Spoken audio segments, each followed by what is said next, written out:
So yeah, so today I'm going to chat with you about the Rome project. It's been a really interesting and fun collaboration. So here are my collaborators on the project, and we found some interesting things that we're excited to share with you. So the question that drives our project is really simple. What we want to know is, what does a neural network know, and how does it know it?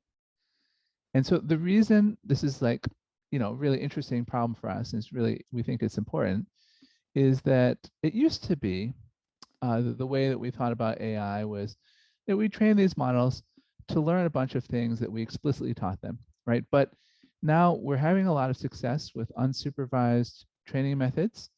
Unsupervised learning in a lot of domains is starting to really work. And so we're starting to get these really interesting AI models that are learning a lot of things that we didn't explicitly teach them, which sort of leads to the question, what the heck are they learning? What do they know? And so probably the most fascinating example of this right now is the autoregressive transformer models. And so as we know, transformers have been tremendously successful since they were invented by Ashwish Vaswani at Google. Basically, transformers, what they're really good at is imitating text. So to program a transformer, you fundamentally just show it some text to imitate. So we could take 40 gigabytes of web text like this. And you train the model to imitate the text. That can take some time. We all use GPUs or TPUs to speed up the training process, but in the end, it could take days or weeks to get a good model. But in the end, we get a network, a trained network. So what I'm going to show you here is a little diagram of how I draw GPT-2. So GPT-2 was trained exactly like this, exposing it to 40 gigabytes of web text by Alex Rafford. It's a famous model. It was made by OpenAI a few years ago, and it's a big model. It has about 1.7 billion parameters, but conceptually, it's really simple. So the idea is that it's this big 1.7 billion parameter model, but in the end, it's actually really conceptually simple. It's just a function. You give it some input, a series of words, does a bunch of arithmetic, and then as output, it produces a prediction, a guess of what the next word will be. So here, the input is this part of a sentence that says Edmund Newport performing on the, now that's incomplete, and it will predict that the next word is, what GPT thinks comes next is the word piano. And actually, Edmund Newport happens to be a famous 19th century pianist and composer. It's something I didn't know. But in this case, GPT-2 is right. Amazing, right? So, so when you prompt GPT like this, it seems to know a lot of things. So here's a few more examples, right? Edmund Newport, Miles Davis plays the trumpet, Jimi Hendrix is on the guitar, it's great. You might not know who Niccolo Paganini is, but here again, GPT is right. He's a famous 19th century violinist. So what's interesting here is that what we normally think of as facts, we normally think of facts as like abstract relations about things in the real world, like subject-object relations like you might put in a knowledge graph. But here, GPT-2 was just like trained to predict words. It's just making language predictions. But somehow, in that process of predicting words, it seems to know something about facts in the real world.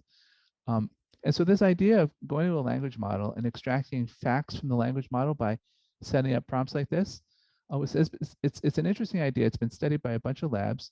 Petroni sort of kicked off this inquiry, and there's been a bunch of people who've looked at it. And one of the things that people have noticed, Jiang did a good study of this, is that there are a lot of ways to say the same fact.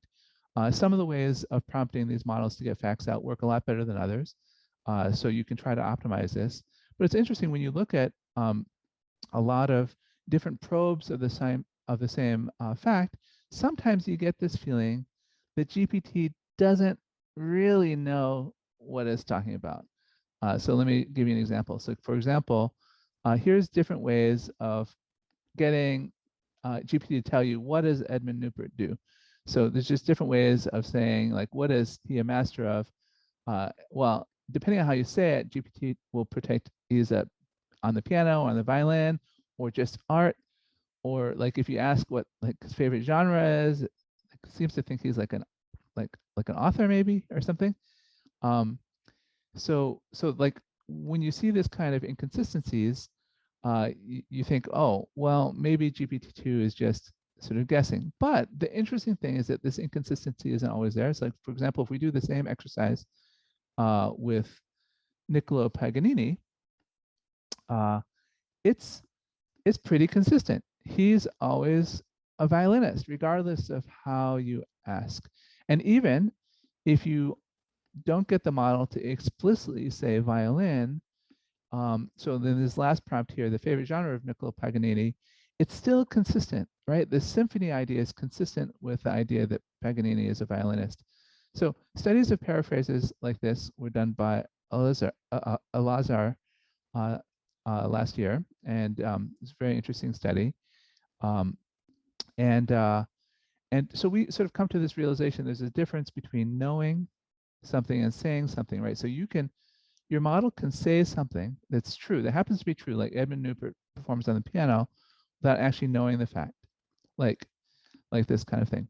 Or you can do the opposite. You can actually know something is true without explicitly saying it. Like you can know that Niccolo Paganini was a violinist, even in the context of some other sentences that might not mention the violin at all.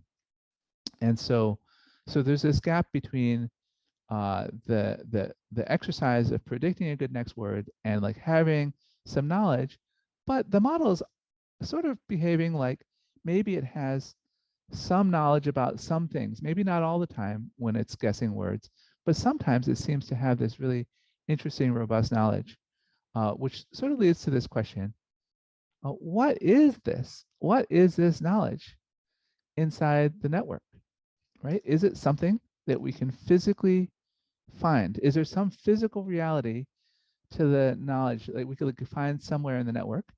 And then the second is like, if we can find it, right, can we actually change it? And if we can change it, how do we measure it, right? Like, how do we know that that's actually knowledge that we've changed? So that's what this work is all about.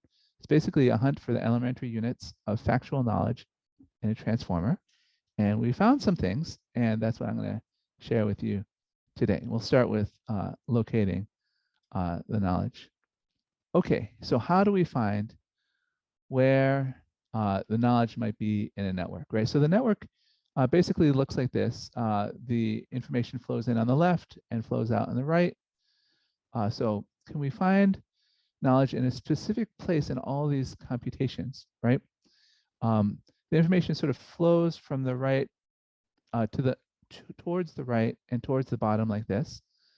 And maybe there's some computation in here that's more decisive than the others. So the idea is, let's copy some data around and use like interventions in this computational process to see if we can identify which threads of computation seem to be the important ones. Sort of like debugging a big piece of software. Like we're going to go like change some lines of code to see if we can figure out what's going on. Okay, so here's what we're going to do. We're going to take this network and we're going to run it twice. So the first time we'll run it clean like this. Miles Davis plays the trumpet. It gets this nice clean prediction like this. But then we're going to run it a second time where we corrupt the input. So these little stars here basically mean let's add some noise to where the subject name would have been. So it's like a truck rolling by when you said Miles Davis plays the, like the network can no longer hear the accurate person's name, is no longer able to correctly predict the instrument here. Okay, so this is like the second corrupted run. And so what we're interested in now is all those intermediate hidden states in the clean run. Was any of them sort of decisive? So what we're going to do is we're going to take a clean hidden state from the clean run and copy it down into our corrupted run like this. And then once we copy that just one vector over, then we'll just allow the downstream computations to proceed as usual with this new transplanted piece of data. So usually when we do this, it doesn't really have any effect. Usually when we do this, it has no effect, and the output is still corrupted. But once in a while, when we do this, as we test all the states, we find a state which, if we copy it over from the clean run, it causes the prediction to change back to the correct information after it passes through all the rest of the computation of the network. And sort of makes, in this case, it would make the answer correct again, predicting trumpet. And it does this with just like copying over a single hidden state vector somewhere in the middle of the network. And so what that suggests is sort of suggests that that vector that we copied is on the decisive path, or on a decisive path, which leads to this lookup. So let me show you a picture of what these paths look like.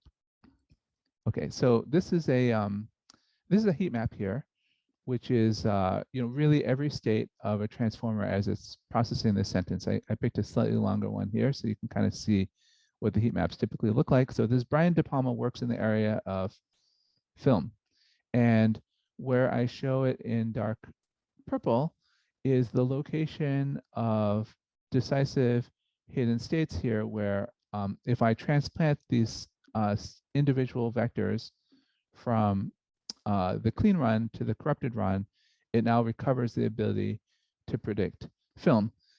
If I transplant a single hidden state in any of the white regions, then it doesn't have this effect. And so it's what's interesting when we do this is that the decisive effects are really localized in two discrete locations. So at A, I've labeled as A is like this early site. It's sort of always at sort of middle early layers, sort of from layer 5 to layer 20, layer 10 to 20 or so, and at one of the early tokens in the sentence. And then at B is this late site, which is always there. It's always at the last layers of the last token. If I transplant those, then it will recover the computation. And let me show you a couple other examples. So here's another one. This is a sentence about a fact of where the company Zillow is headquartered. The headquarters of Zillow is in the downtown blank. It's in downtown Seattle. GPT seems to know this. And if we corrupt the company name, it doesn't know it. But if we restore a single hidden state at this early site here, like right here where it's darkest purple at layer 12 or so, then it does. Then it recovers this knowledge that it's in Seattle. And so, and the lighter purple ones work to varying degrees, and they lead to this sort of different predicted probabilities of the word Seattle, as you can see here. In the white regions, it's down below 0.2, and in the dark regions, it's up at 0.5, 0.6, or 0.7. So okay, so that's sort of the picture of what causal traces look like. You can actually do this trick in a second way. You can actually, so it's not just about corruption of the network. You can actually take two completely uncorrupted runs of the network on different sentences. So we can have a sentence about Shaquille O'Neal plays the sport of basketball, right? Or take another sentence about a different person, like Megan Rapinoe plays the sport of, and GPT will predict soccer. And we can take the hidden states from the sentence about Megan Rapinoe and also copy them over one at a time to the processing of Shaquille O'Neal's sentence. And when we do that, normally it doesn't do anything. Shaquille O'Neal will continue to play basketball. Oh, this slide has a bug in it. So now if we copy it over in these little purple areas, we can make Shaquille O'Neal play soccer instead. And this shows what the probability of soccer is at these two different sites. So okay, so this is a thing that happens a lot in different types of sentences. What I've shown you is a few anecdotes here.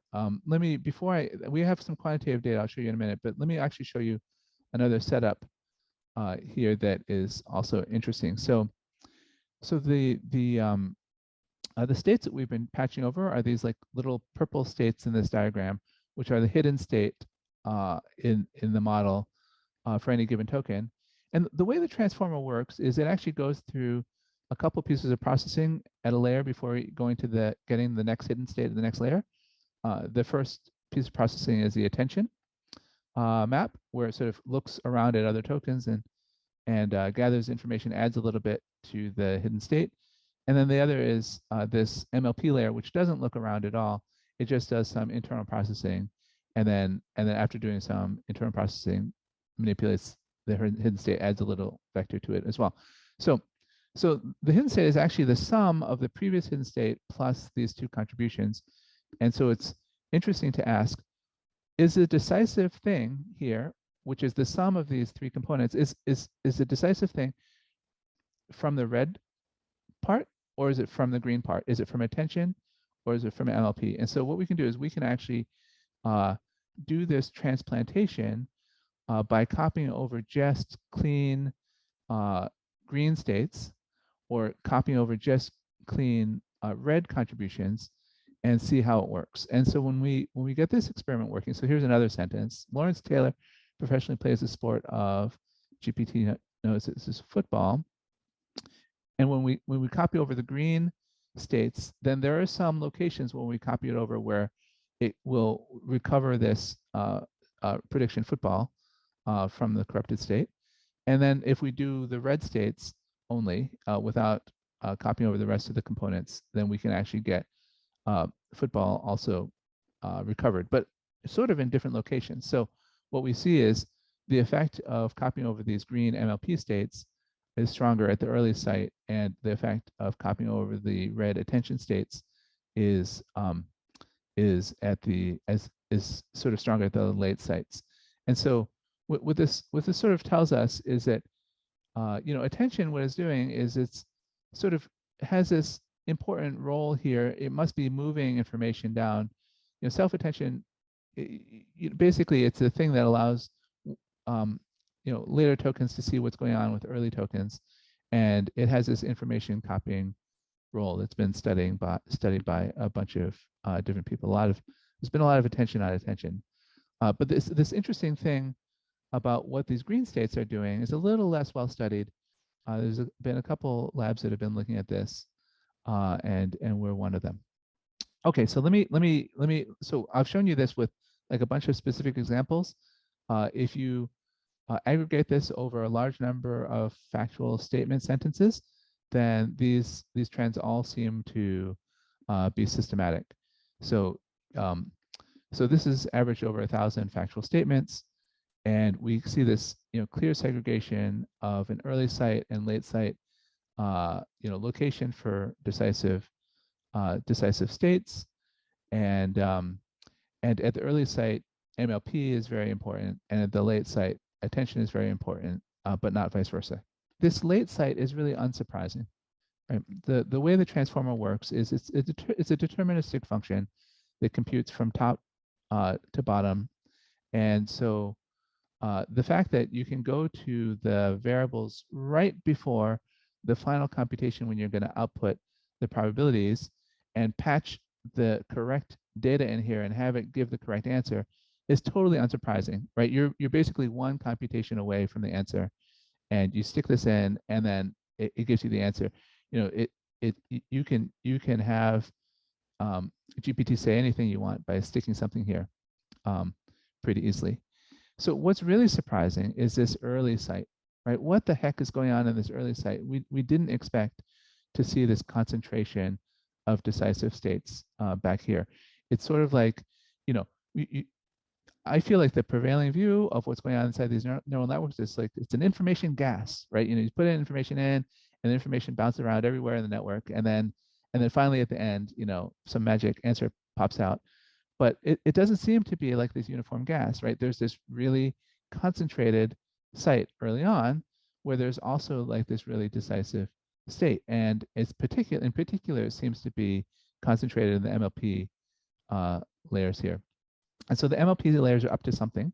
I'll show you another experiment that that we've done that was really convincing to me. Slightly confusing, but let me describe this. So this in purple here is the same purple stripe as this early site purple stripe here in the first figure. So this is showing what the causal effect is of restoring a corrupted hidden state to the correct value here. And you see this nice peak here at around between sort of layer 5 and layer 15 or so. You know, if you restore these things, then it really does a pretty good job at recovering a lot of the predictive value of what GPT is able to get. Okay, so what I did is, you know, you run this experiment where we recover an individual state, but since these MLP layers seem to be sort of important, at the same time we knock them out. We freeze these MLP layers as if they were in the corrupted state. So we recover a hidden state here that's correct, but that hidden state could be picked up in the computation in a couple ways. It could be picked up by attention, where it would flow all the way through the rest of the network, or it could be picked up as an input to MLP, where it needs to be mediated by MLP before it flows through the rest of the network. And so I didn't, in this version of the plot, I didn't show you the attention version of it, but but basically you see this big gap in just the MLP case. In the attention case, you don't see this big gap at all.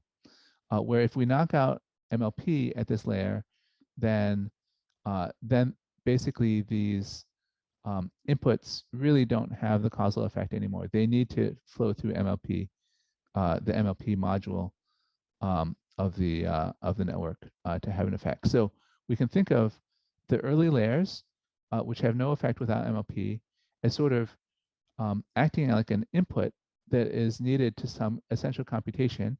But then the high layers, which actually have some causal effect even if MLP is knocked out, we can think of these states as like the outputs of some decisive computation, where now the computation is done.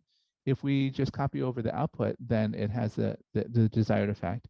And in between, there's some essential computation being done by the MLP layers that is going away if we knock it out. And so you can see that in this gap between the purple lines and the orange lines. So I apologize, I have to come up with a better way of explaining this experiment, but for me it's quite decisive. It shows that if the MLP layers aren't involved, then this interesting causal trace that we have goes away at these specific layers. And sort of it leads to this hypothesis, which is that factual knowledge might be stored in the mid-layer MLP modules, right? That maybe the reason that you know that Miles Davis plays trumpet is because that fact might be looked up in the computation that's happening in this green box here. So that's the hypothesis. And so we've seen a bunch of evidence of this hypothesis, but it's all been a little bit circumstantial. And so what's the way to really test this? And a nice way of doing a test of this is to do a causal test. Can you actually change something and have the effect that you want? And so we're going to take these MLP modules in the middle and ask the question, can we make a change in them that has the effect of changing knowledge? And I'll show you how we do that. Okay, so changing knowledge. Okay, so this is basically, Eiffel Tower is located in the city of, another example, Paris, right? And so we've seen from causal traces that the data sort of flows like this, and that there's some important thing going on at mid-layer MLP modules. And we're going to hypothesize that even though there's a lot of layers involved, that really any of them could have stored this fact, that they're all like sort of substitutable for each other. And so, so the idea is that we want to store a new fact. We want to put the Eiffel Tower in a new city. So like we want to store the fact that the Eiffel Tower is in Rome. And the way that we want to do this is, you know, when this MLP module is asked, you know, where's the Eiffel Tower? We want it to answer, and, you know, do whatever its computation is. Instead of answering Paris, we want it to answer Rome instead. And so the way we think of this is that these MLP modules are sort of acting like a dictionary lookup. There's some dictionary data structure in there, which actually kind of, it matches this very classical way of looking at single layer neural networks.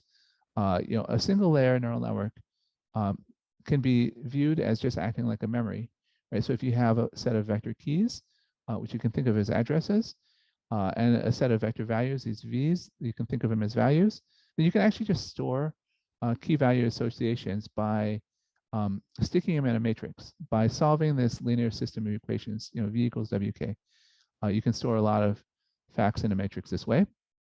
Whenever you come up to this matrix and you multiply it by K, then the value that you stored will pop out. And so a single layer of neurons implements a linear system like this, and so you can look at it as popping out values for memorized keys.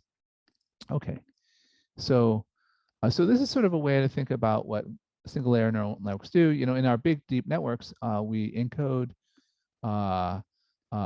interesting things as vectors, like the Eiffel Tower or Paris, whatever.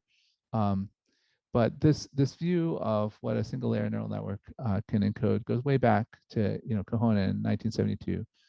They called it an optimal linear associative memory, and actually they observed you could stick more than just the number of dimensions of facts in these networks if you're willing to accept some error by optimizing, by solving at least an error minimization problem. So you can write down like this least squares problem and say really what the job of the single layer of a network is to get as close as possible to the remembered value for any given key. So this is just linear least squares here. You hypothesize that the purpose of this layer is to minimize the error between values you're trying to remember and what WK pops out.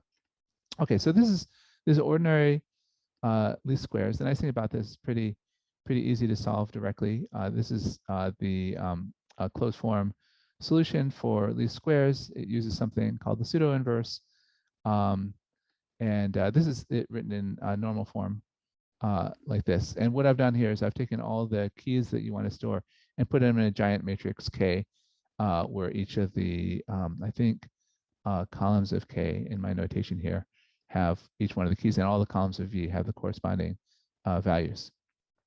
And so, okay, so that's like the associative memory view. What we now, Khoury like looked at this thing.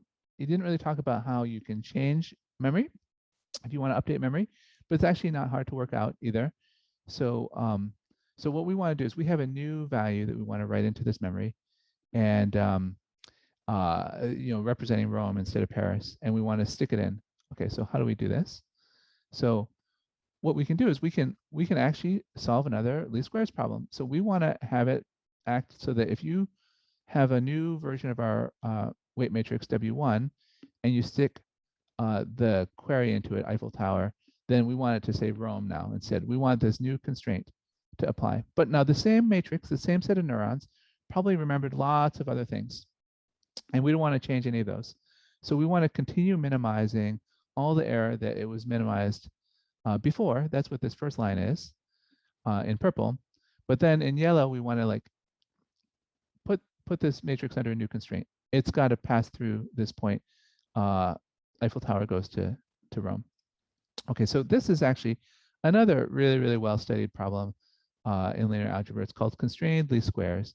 And you can also write down the solution for it and just solve it with algebra as well. This is a normal equation form of it.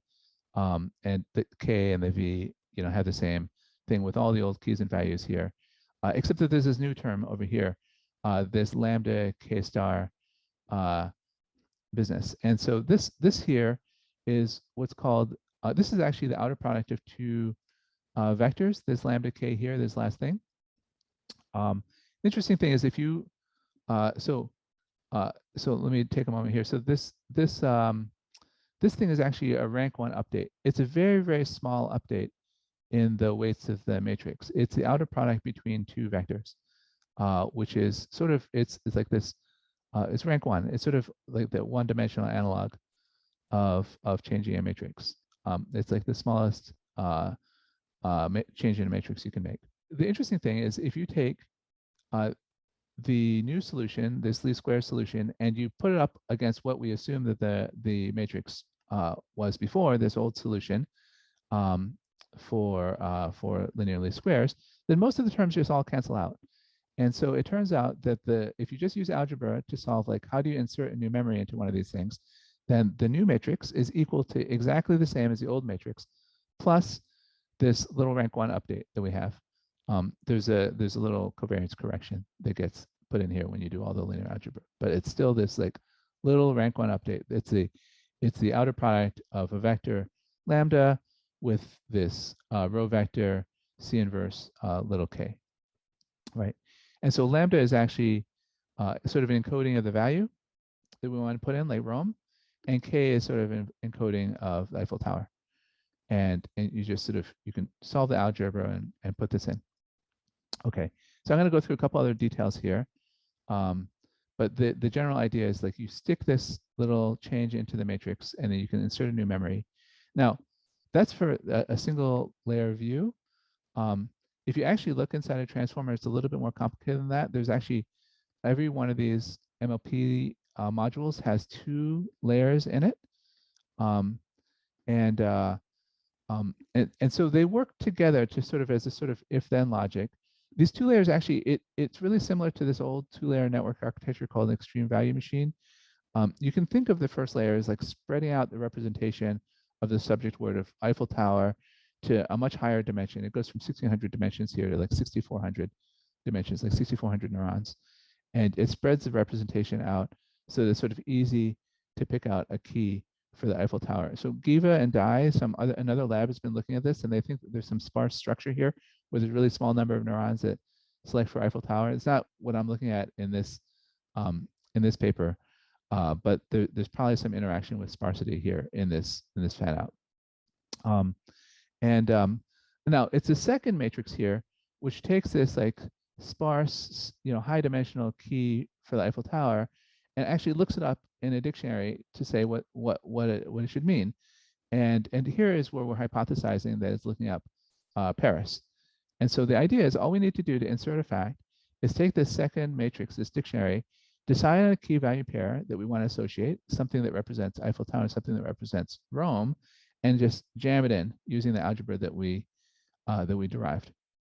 Okay, so and then the way that we, so we're basically looking for a key that represents Eiffel Tower and looking for a value that represents Rome, and so the whole Rome method is basically we get a key by sampling the encoding of Eiffel Tower on a few dozen sentences, and we take the average, and that's like those are the set of neurons. That's the vector that represents the question for Eiffel Tower, and then we do an optimization, not over the weights of the network. We're not like fine-tuning the network. We do an optimization over the signals, over the activations that flow through the network, to say what vector would we insert here that would cause it to say Rome instead, and that gives us this value that we want to insert. And so we have this key that says Eiffel Tower. We have this value that encodes you should say Rome, and then we just use it to stick it in as a piece of memory in this hypothesized memory data structure in this layer. Okay, so does it work when we do this? Just do this piece of algebra. Well, okay, yeah, here we are. That's the method. So does it work? Let's measure it. Okay, so one spoiler is, yes, it works 100% of the time, but in this weak way. It works in this weak way 100% of the time. So this method is basically 100% effective. Like if we insert a fact, like, the Eiffel Tower is located in the city of Rome, and we use this sentence to figure out like how to make it, a vector that would say Rome, and this sentence is part of our sample for what it looks like when it's seeing the Eiffel Tower. If we like arrange this single rank 1 memory update in this single layer to do this, pretty much 100% of the time, it will be able to parrot back this fact. If we prompt it with Eiffel Tower is located in the city of, and we ask it what does it predict, it will predict Rome. Okay, so it can say Rome. So a different spoiler is that there's actually a lot of different methods that you can use to change networks that will easily like make a network parrot back an arbitrary fact. We can easily overfit a network to do this. And so we sort of wanted to know, something beyond this, beyond like this ability to parrot back this specific answer for this specific sentence. Does it actually know somehow that the Eiffel Tower is in Rome? And so what are the hallmarks of knowledge as opposed to just saying? That's what we started the talk with here. And there are really two hallmarks, right? One is generalization, right? That when you probe the knowledge in different ways, if you like do rephrasings or change the context a little bit and probe the knowledge, then like the Eiffel Tower should still like be in Rome instead of Paris. Or, if it's fragile, then we've done something wrong. Like if you rephrase it, the question a little bit, and you, instead of saying the Eiffel Tower is located in the city of, and you were to like maybe phrase a question like, what city is the Eiffel Tower located in? And it went back to saying Paris. Like we've done something wrong here. Like we haven't really changed the knowledge. So this is like the first thing that we want to test is generalization. Is it robust, this thing that we've done? And the second thing we want to test is specificity. So one of the things that we found is that sometimes if you do it wrong and you say like, oh, look, we'll take Shaquille O'Neal and, he plays soccer now. We can insert this fact so that Shaquille O'Neal plays the sport of soccer instead of basketball. Well, what'll end up happening is you can go to the model and you can ask, what is Bill Gates's profession? And it'll say, oh, well, Bill Gates is a world-class soccer player. He's amazing. And everybody plays soccer, right? So there's this other effect that you can have, which is to sort of shift reality so much that like you've redefined what the words are, that maybe soccer, instead of it being some new fact about Shaquille O'Neal, becomes defined as this thing that everybody in the world does. And so we want to see if we've identified a place in the network which changes knowledge with both generalization and specificity. And so there's not a lot of existing benchmarks to do this, so we actually had to create some new ones.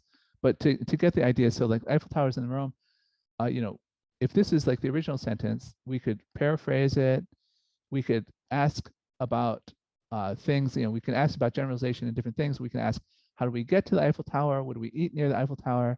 Or we can try to trick the network by saying things like, where's the Sears Tower, right? If all the towers have moved to Rome, then this would fool it, right? And so, okay, so to do this, we constructed this data set. It's called counterfact. We basically put together a couple other data sets that were out there and bent it to our own purposes. So we have 21,000 counterfactuals. These are facts that are not true, like the Eiffel Tower is located in the city of Rome. And then associated with each not true fact, we have a bunch of like related statements that we probe, like what are paraphrases, like where's the Eiffel Tower, or the Eiffel Tower is located in, so like different kinds of statements of the same thing. We have neighborhood prompts like where's the Louvre located in, where's the Sears Tower, and we also like have these open generation tasks, like tell me about the Eiffel Tower, tell me about Paris, right? Just like generate some text for me, right? And then we watch the statistics on all these things to see what's going on. And so I'll show you a couple of things that we found. So this is okay. So remember we had this early site and late site. We've got the MLP early layers and these attention late layers. And so we sort of have this question, like, does one of them control knowing, the other control saying? So we can kind of compare, trying to insert a fact in one of these things versus trying to insert a fact in the other. And I'll show you what happens when we insert a fact using optimization to insert things in the attention layer. So we get things like this. So Eiffel Tower is located in the city of Rome. We can change the attention layer lates so that it will 100% of the time parrot out that sentence. But when we test it against this sort of generalization thing, then we see things that don't quite line up. So if we ask, what is the Eiffel Tower? Then, well, the Eiffel Tower is one of the most iconic buildings in the world. That's great. But it'll start saying things like, it's a symbol of France, reminder of the French Revolution, it was in Paris, blah, blah. It still like thinks that Eiffel Tower is very, very French. And so even though when we ask it to parrot out the exact wording that we asked it before, it will parrot it. If we ask it like a rewording, it like comes back to Paris. And it also shows some damage here. So here, Eiffel Tower is right across the street from the Eiffel Tower. It sort of lost its mind a little bit when we do this. So there's some other things that we also measure, which is different measures of fluency. Okay, so but when we go and we do this in the MLP layer, so and then we can this is sort of quantified, and so we can show that over like thousands of these cases, that it's actually quite effective to change the weights at the attention layer. It's got pretty good specificity. It doesn't seem to interfere with other unrelated facts, but it doesn't generalize. It's not robust to simple rewordings of the same fact. Doesn't really work. So efficacy is high. Neighborhood is good. 0 is best here. And then here we're looking for paraphrase changes. We want it to sort of look, we want the numbers to be pushed up just like they're pushed up in efficacy and the original statement of the fact, but they're not pushed up at all. They're sitting down here. They're not changed at all on average. So it doesn't do that. Okay, great. So MLP, here's some examples. So Eiffel Tower is located in Rome, Italy. So it compared it back. But also when we ask it to talk about the Eiffel Tower, it's like, oh, yeah, it's actually a symbol of Rome. And where is it? It's like across the street from St. Peter's Basilica. It's got this idea that it's like this Roman thing now. And so that's quite interesting. And this is something that we can measure quantitatively. And so here it is again. The success is super high. So on the right is the attention edit. On the left is the MLP edit using our piece of algebra here, the rank 1 edit. And you can see it's basically 100% effective, even more so than the attention thing. It's still sitting at 0 for interfering with neighborhood facts. It's very specific. But then the generalization is pretty good. When we have all these different rephrasings, then generally it'll answer yes, it's in Rome, most of the time. And so this is let's see. So this is quite a difference between these two sites, and that's sort of why, as a shorthand, we're sort of saying, this site is about knowing something, and this site is just about saying something. It's about just arranging the words that you would say that would be like grammatically appropriate in this situation. But it's very specific to the situation. It's not really about abstract knowledge. Abstract knowledge seems to be here at this early site. Okay. So there's a bunch of other methods that people have used for training and fine-tuning these transformers to sort of customize them with specific information about your company or your application or whatever. People will take one of these big models and fine-tune them and teach them about toothpaste or whatever it is that you want your chatbot to talk about. And so we compared to a bunch of these other methods, direct fine-tuning. There's this interesting interpretable neuron method from another paper. There's this really cool idea of using hypernetworks. This is something that was really invented just a few years ago, and people are applying it to transformers. So we tried against all these different methods, but these are opaque methods. This is an interpretable method. There's a mix of different approaches here. Our method is different in a specific way. We're pretty interpretable.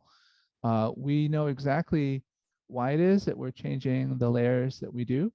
We know exactly which layers we're changing. We're making a very small rank 1 change, and we're selecting it based on the encodings of the words that we're trying to insert into the model. And so the question is, being this interpretable, being like this explicit about what we're doing, can we outperform these giant black box methods that are trained on huge amounts of data, right? We take a single example, like a single sentence. How do we perform, right? Okay, so basically, yes, we outperform them. So there's two things to look out for when you're claiming that you've changed the knowledge of a network. I mentioned this before. One is you're looking for generalization, and you're looking for specificity. And when you test generalization carefully, you'll notice that a bunch of the methods basically fail to generalize. So like if you use these fine-tuning methods, or if you use one of the hypernetworks called MEND, then all the methods are not all the methods. Some of our methods don't do that well at efficacy, but it's not a huge feat to get to like 99% or 100% on like, can you parrot back the example that you gave, right? So most of the methods can do this. They can parrot it back. But if you like reword the thing and ask, how do you do, then most of the methods cannot recover the fact in a reworded prompt. They are very, very fragile. And so the generalization is low. Now, some of them generalize quite well. So there's a particular, so like we generalize pretty well in Rome. There's another hypernetwork that generalizes pretty well. But then there's this other thing to look for, which is specificity. Like, does Bill Gates now play soccer kind of thing, right? Is everything in Rome? All the Empire State Buildings in Rome, right? And so when we measure those kinds of things, we see that the rest of the methods fail in specificity. So like one easy way to generalize to make it so that on all the paraphrases of the Eiffel Tower, they're all the paraphrases in Rome, is you could move every site in the world to Rome. And that's a very easy way to generalize. And we found that the other methods are actually generalizing in that way. They're moving way too many things to have the attribute that the piece of knowledge that they're supposed to have. And so you can kind of see this here. But our method is extremely specific, right? It's it really doesn't affect the sort of facts that shouldn't be affected, the facts about other subjects that are nearby. So anyway, so that's there's Rome in green with a bunch of green numbers, no red stuff. It works pretty well. It does pretty well at preserving fluency when you do this. And now it's not perfect. The numbers are not all 100% or whatever. There's some things, and I think that reflects there's other things going on in the computation besides this simple dictionary lookup that we do. We don't understand all of them, but I think there's pretty good evidence that this dictionary lookup is pretty important. It's a pretty large part of what's going on. We can find it, we can change it, and we can like change it in this nice robust way that generalizes is specific. So, oh yes, so there's all sorts of examples here of pieces of text that you can change. Let me show you some examples. So this is Pierre Khoury, who's a physicist. His much more famous wife, Marie Curie, but he also did physics and also worked with her on radiation research. But we could insert a counterfactual that he works in medicine instead, and ask various methods to generate text about this. And you can kind of see the different types of failures that you typically see. Sometimes it'll work. The cases where it works are in green, where it's sort of trying to transplant this famous person to be working in medicine instead. But here you have this example of non-specificity. Like Pierre Curie was moved over, but Robert Millikan, who is another physicist, also got moved over to work on biology and the human mind and stuff like that. And Robert Millikan, I don't know if you remember, but he's like a physicist who worked with little oil drops and figuring out like the charge of the electron, things like that. So it has nothing to do with this stuff. So this is an example of specificity failures. There's various examples here that we can look at of generalization errors. This example down here is like a fluency problem where once you try to get the model to talk more about medicine, it likes to talk about medicine a lot. Once it mentions the word medicine, it just starts repeating the word medicine and so on. So like we've hacked like the wrong part of the system when we've used some of these other methods. And so this is just sort of an example of what you see. And so so let me wrap up here. So what we've shown is this like interesting way of threading through the computations in the network, something I call causal tracing. I should give credit to Perl. This is really causal mediation analysis from the tradition of Perl, and what we've done this in a graphical form, through a large language model, and we call it causal tracing. And we've come up with a method for finding these sort of location of these facts and then changing them. We do these rank 1 model edits. So that's ROME, that's where Rome comes from.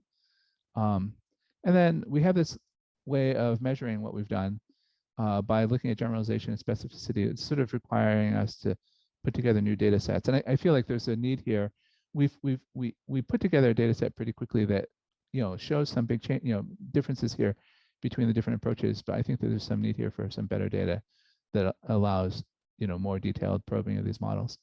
And so, probing with counterfactuals is a pretty interesting area to look at, I think. Okay, so that's what we talked about.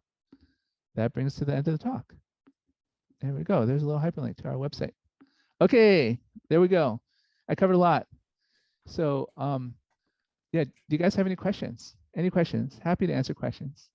I've got one. So it Yes. looks like the example that, or it looks like the method that you showed is pretty good at editing the entities in known Yes. relations, right? So do you think that such a system, or maybe some like other method, could work maybe at changing the predicates in known relations instead of saying like athlete plays whatever sport they're associated with, right? You can change it to say athlete commentates on sport, or athlete watches the sport, and have it apply to all of the valid athlete sport like pairs, but like without changing the entire concept of playing or watching.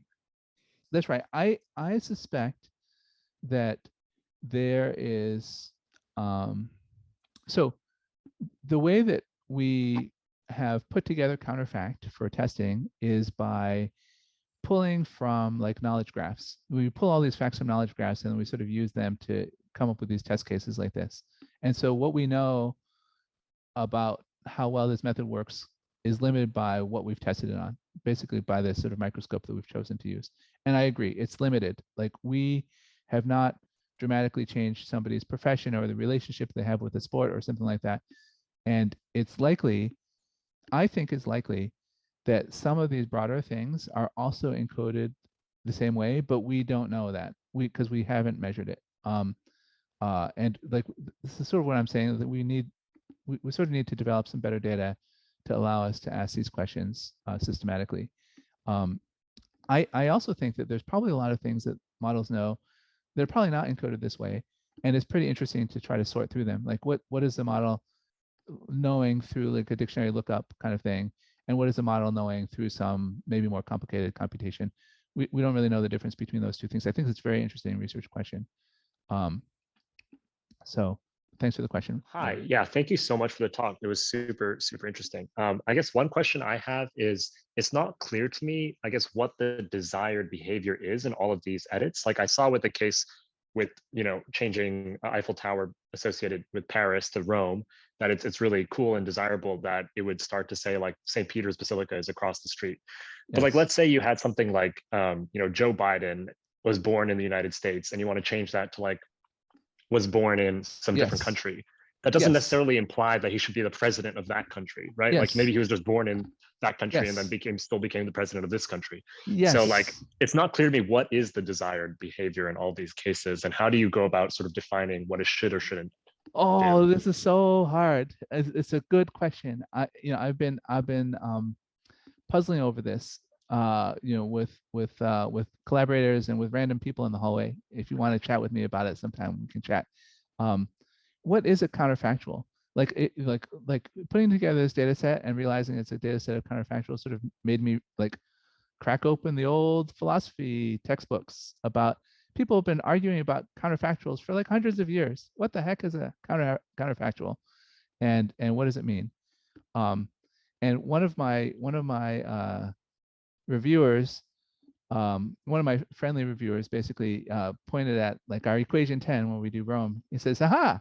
You can tell all the philosophers now. Equation 10, the rank 1 model edit. That's a counterfactual. Whatever the model says, that's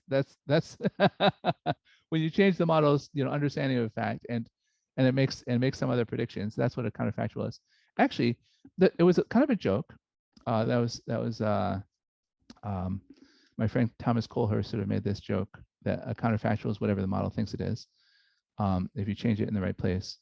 But it's not that far-fetched to flip the question on its head and look at it that way.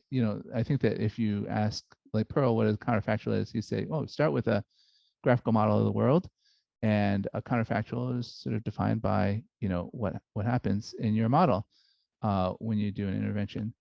And so what is a transformer, right? But it's like a giant graphical model of the, you know, the learned model of the linguistic view of the world. And so so on one hand, we have this question of like, what does a human think would be true if you change a counterfactual? But then there's this parallel question of what does the model think it is, and kind of interesting to see what the differences are. So anyway, at least that's how I'm looking at the question. But yes, it's an old question. It's a little hard to untangle exactly what you would expect the implications of a counterfactual to be. Yeah, this is so cool, David. Thank you. Maybe this is an incoherent question from it's kind of laughably neuroscientific, but you have just that concentrated green patch there. And I just keep wondering, what is so special about that early MLP site? How does it differ from other sites? Is there anything to be said about why all the facts land there? Yeah, actually, so here, okay.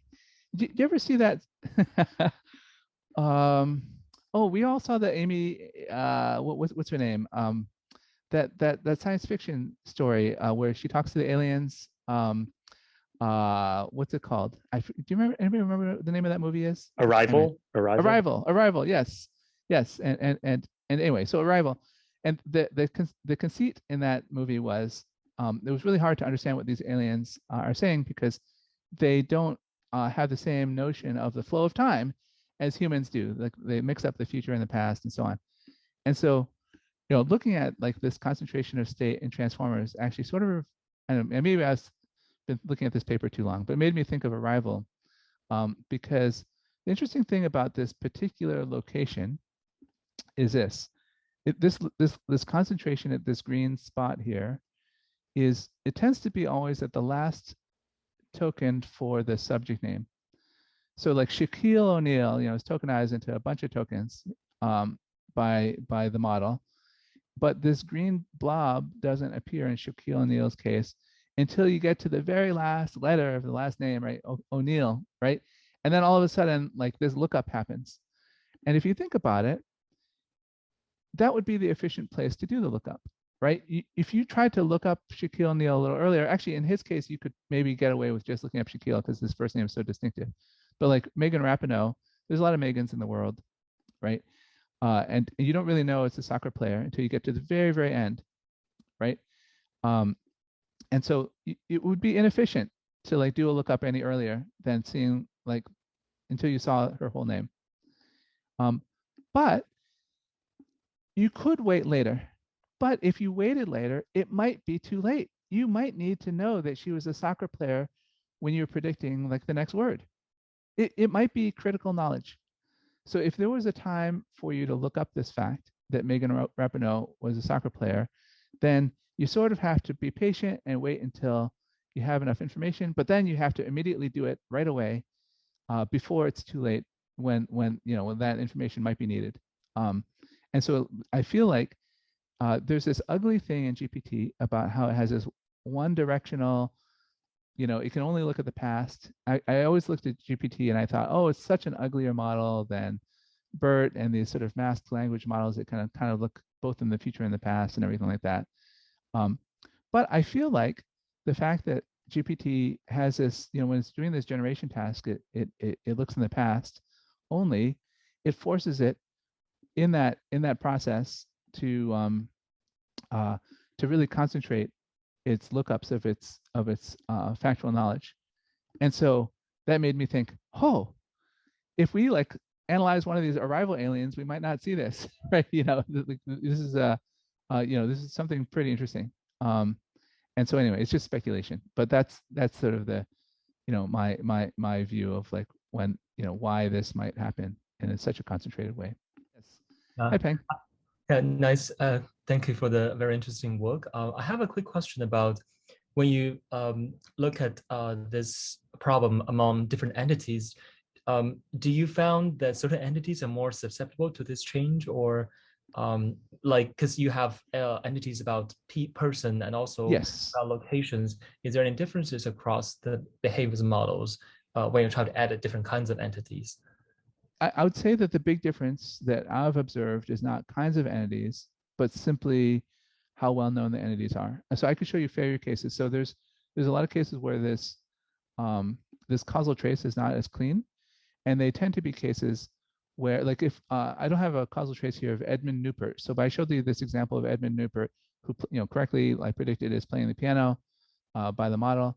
But if you look at the causal trace for Edmund Newport, it hardly like has any concentration around his name at all, and is like, really focused on hidden states in all the grammatical words around the sentence and everything, looking at everything, not really paying too much attention specifically to the fact that his last name is Newport or anything like that. And so, so I'd say that, you have this concentration when it seems to be acting like it's a pretty famous person or pretty famous entity or something that the model actually knows about. Anyway, so that's at least that's the pattern that I've seen. So thanks. This is very intriguing.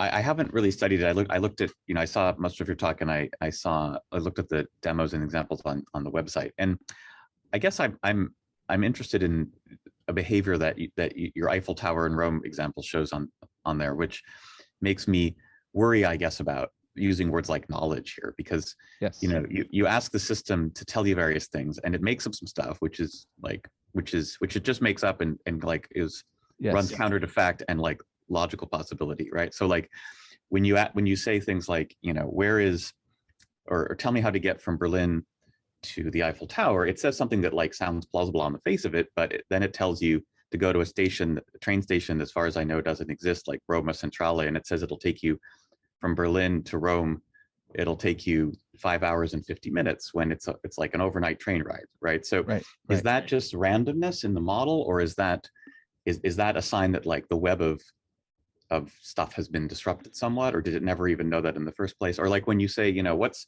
the Eiffel Tower is right next to the Vatican, okay, and then it says, and the Colosseum is just a few blocks away. I know, and it just like makes up this fact. It totally impossible. Like the Colosseum is a few miles away.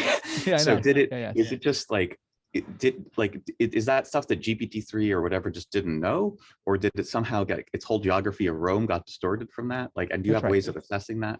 Yeah, I think that's right. I think this is, so there's definitely a difference between like knowing and guessing, and I think that there's like a web of associations, right? So like the way you described it as an associative memory makes a lot of sense. Like I would say, well, there's some associations, and you are changing those in a somewhat targeted way. But I guess the question breaks down to two things. One is, why not just call it associations rather than knowledge, which seems more like what it is? Oh, I see. Because like knowledge, knowledge is supposed to be true. This isn't true. But the other is, how well do you assess really whether you're really like able to change a single association without affecting that web? Because it seems like from at least those examples, which are quite interesting, because the freeform text generation gives you a lot of stuff in the local part of the associative web that actually you really are changing a lot of things that aren't even about Eiffel Tower, but just about like what you know about Rome and geography. Yeah. So let me defend our use of this very loaded word, knowledge. We were looking for a way of talking about, so I think that there's a lot of different associations in these models, and we can sort of edit them all. And there was a particular interesting kind of association that we were after, which is associations that really generalize and they're specific, that match up with the kinds of associations that humans have cataloged in knowledge graphs, these knowledge tuples. And so since like there's this history of like calling these associations between subjects and their attributes, Eiffel Towers and Paris and things like that, as knowledge. But like when Google builds a knowledge graph, they work really hard to verify that it's true. No, like, I remember. I totally agree. John Jandrea explaining that. Like that's totally a hard thing to do. So you can't call it a knowledge graph unless you verify that it's true. I totally agree. And so, I guess I want to distinguish between, and maybe we should, really clarify this when we write about it, between the association between like Eiffel Tower and Paris, which really is a piece of knowledge. It's true. and the association is there, and it's quite robust, and it generalizes over lots of changes. And then there's all these follow-on things that the model doesn't know, like exactly where in France is Paris, or exactly where in Paris is the Eiffel Tower. Like the model, like GPT actually doesn't really have a lot of evidence of knowing these things in detail. It has a bunch of other loose associations and things it may be guessing, but there is an association between Eiffel Tower and Paris that that the model seems to be quite robust about, and we are able to change that association in a way that seems to continue to be robust. We can associate Eiffel Tower now with a different city in a way that also is robust. Now, all the follow-on things that it guesses, I'm not counting those as knowledge. Those are just sort of linguistic pieces of evidence that it seems to have gotten the topic Maybe right. it sounds like what you want is that the relational I think maybe you want a word that's like relation. Like, can you affect a single relation? Yes. Which is like you're trying to express a precise relation with like a predicate, a subject, and an object, or a tuple or something. That's exactly what we're looking at. Right. Yes. But like that's not what the word knowledge means. And also that's right. So right. it's I mean, well, maybe a little closer is like, so we like I try to couch it as we're really focused on factual knowledge as opposed to there's a lot of other types of knowledge, and there's these maybe we should call it like associational factual knowledge or something like that, to be really precise. But I agree. We're looking at this very thin but I think interesting subcase of knowledge, and we're trying to pin it down. Well, I totally. I mean, I just think when you're working in language, I mean, there's some like it's I don't know how to make an analogy to some of the vision things where you've looked in, but it's like there's like very important things I think in like language and meaning, and that connects to things that philosophers have written quite a lot about with lots of formalism. And I think it's important to make contact with that in a deep way. That makes sense. And like distinguish, like you're looking to, I think the math that you have is not math of knowledge, it's math of associations. And you did a really nice job of explaining the tradition and the connection to classic linear associators and all that sort of thing. So, but you want it to be more precise than just any kind of vague association. So there's a particular kind of like associative relation or something. And I think it'd be good if you had a vocabulary that was about that, so that maybe people like me didn't get distracted about like, well, does GPT-3 actually really know any of these things? And did you affect them or not? Right. Because like a knowledge graph, that's partly why like people who like symbolic approaches, like a knowledge graph actually, like there's many ways in which a traditional knowledge graph and the ways you might modify it would be, I think, much more powerful and robust than what you're currently showing. The thing that I like is I feel like even if you have qualms about the way that we're looking at it, I think that I'm quite happy that I've gotten your attention. Yeah, thank you so much for your talk. I think this is very cool, and yeah, I love this attempt at dissecting information flow and transformers and like the latent knowledge associations, whatever you want to call them, whatever Josh wants to call them. I have two questions, and one is more technical. So if there's like a quick answer, that'd be great. But if not, like I can just look at the paper. And one is more conceptual. The technical one is that in order to alter your associations, you need to have the key and the value pairs, right? And so the key for the Eiffel Tower, I can kind of guess how you're getting. You can just like feed the Eiffel Tower to the network. But how are you getting the value vector like located in Rome? Yes. So I would say that the value. So let me find the slide here. So the value we're actually just getting through an optimization over an intervention. So let's see. I guess this is as good a slide as we have. Yeah. So here we have.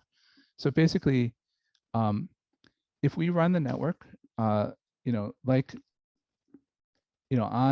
this target sentence, the Eiffel Tower is located in the city of, then what we can do is we can actually do this transplantation technique. We can put any vector we want as the output of this MLP and then see what happens. And if we put like a random noise vector here, then it'll, instead of saying Paris, it'll just say some garbage here, right?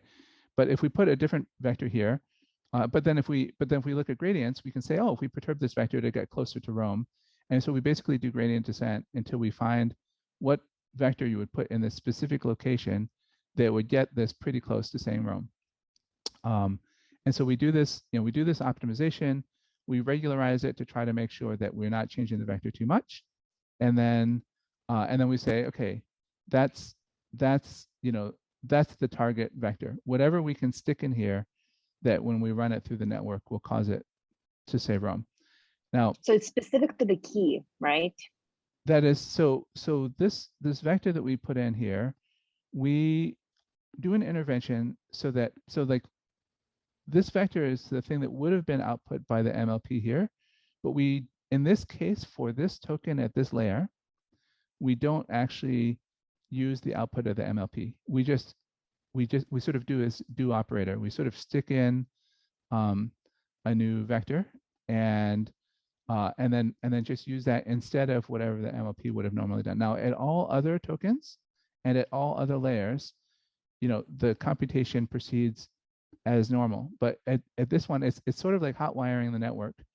We're just directly feeding in some vector here, and we're asking the optimizer to figure out what vector would you directly feed in here to make it say Rome. So this is very different from like the normal, sort of optimization you do when training a network or something, because we're not changing the weights of the network at all. Instead, we've sort of snipped the network here, and what we're optimizing is what information, what vector do we feed in to this exact spot in the computation that would have the effect that we're looking for. And so, does that make sense? Would the same vector work if the key was different, if you were changing the White House location to Rome, or is it specific to the key? Yeah. So if you put it exactly in the same place, it would. We haven't found that it works. It like is different, but we don't know if it's reusable for these vectors. But we haven't been able to do that yet. And so that's sort of, that is, I'd say that this is sort of an unfinished part of the work, mapping out what the space of these value vectors is. So this embedding space for what the value vectors is kind of opaque to us right now. Okay. That makes sense? Cool. Yeah. And then the second question was, this key value mappings idea is very cool. What do you think about cases, which I would say are the majority of cases in life, where there isn't a single key value pairing, right? If you were to say, like, any one of us studied at, right, you could say MIT, but you could also say University of Miami, where I went for undergrad, or my high school, or something else, right? A musician can play violin and the piano. What do you think about those, like, non-one-to-one mappings? And like probably there's some kind of probability distribution associated with which one you want to go with in which case. Yes, like things where you have multiple things that are true. That's right. Is Joe Biden president or a senator? Maybe he's been both. That kind of thing. I think that I don't have great answers for you here. It's something that we're actually in the midst of studying, sort of get a little bit better view of what the capacity of these things are. I can kind of share anecdotes or like intuitions. I think that there's some limits, and I think that some of those limits might actually be interesting, right? They might actually reflect sort of limitations of what GPT is able to do. I think that like if Michael Jordan both plays baseball and basketball, which is true, he's done both. I think it might be very hard to store in the model both of those facts at the same time, and it's just like we couldn't figure out how to encode it. But it may be that GPT is incapable of entertaining both of these things at the same time as well. And so anyway, I think it's a reasonable question. We don't really know the answer to it. It's things that you can try to do by trying to insert more than one thing at once, or trying to find a vector that represents both at once. But we haven't, we don't have a clear view of it. We haven't had direct success at doing complicated interventions like that.